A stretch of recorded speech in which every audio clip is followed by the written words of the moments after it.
없느니라. 그런즉 우리가 무슨 말을 하리요? 하나님께 불의가 있느냐? 그럴 수 없느니라. 모세에게 이르시되 내가 궁휼히 여길 자를 궁휼히 여기고 불쌍히 여길 자를 불쌍히 여기리라. 그런즉 원하는 자로 말미암음도 아니요 다른 박질하는 자로 말미암음도 아니요 오직 긍휼히 여기시는 하나님으로 말미암음이니라. 성경이 바로에게 이르시되 내가 이 일을 위하여 너를 세웠으니 곧 너로 말미암아 내 능력을 보이고 내 이름이 온 땅에 전파되게 하려 함이라 하셨으니 그런즉 하나님께서 하고자 하시는 자를 긍휼히 여기시고 하고자 하시는 자를 완악하게 하시느니라. 샬롬, 주님의 말씀을 사모하여 오늘도 하늘 양식과 함께 하시는 한 사람 한 사람을 주님의 이름으로 사랑하고 축복합니다. 이집트의 노예였던 히브리인들을 해방시키려는 하나님과 이를 가로막으려는 이집트 왕 바로 사이의 치열한 대결을 기록한 출애굽기는 성경에서 가장 많이 읽히는 대목 중 하나입니다. 완악한 바로 왕이 술수와 거짓으로 맞설 때마다 더 강력한 재앙을 이집트에 내리시는 하나님의 이적이 10차례 반복됩니다. 자연스럽게 이해하자면 이집트의 차례로 발생하는 재앙은 이집트 왕 바로의 완악함에 대한 하나님의 응징입니다. 그런데 이런 일반적 이해를 뒤집는 구절들이 성서에 있습니다. 하나님께서 바로 왕의 마음을 완악하게 만드셨다는 언급이 온당한 이해에 혼란을 일으킵니다.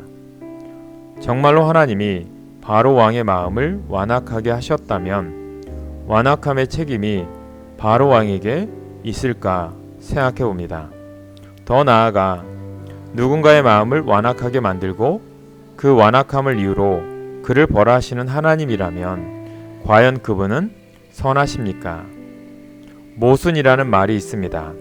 어떤 방패라도 뚫을 수 있는 창과 모든 창을 막아낼 수 있는 방패라는 의미인데 서로 양립할 수 없는 두 주장을 가리킵니다. 마찬가지로 하나님께는 불의가 없다는 주장과 바로의 마음이 완악하게 된 것은 하나님이 정하신 일이라는 주장은 모순처럼 들립니다. 하나님이 바로의 마음이 완악해지도록 교사하셨다면 하나님은 불의하다는 혐의를 피하실 수 없습니다.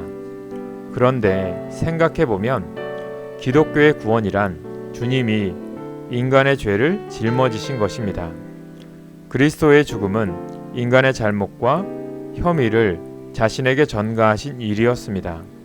이런 이해를 바탕으로 내가 바로의 마음을 완악하게 만들었다는 말씀은 바로의 완악함의 혐의를 주님 자신의 탓으로 전가하심으로 해석할 수 있습니다. 바로의 완악함으로 인해 하나님의 크신 이름과 능력이 세상에 알려지게 되었다는 바로를 위한 변명도 이를 뒷받침합니다. 불의하지 않으신 주님이 불의해지시는 모순은 전적으로 그분의 자비하심 때문입니다.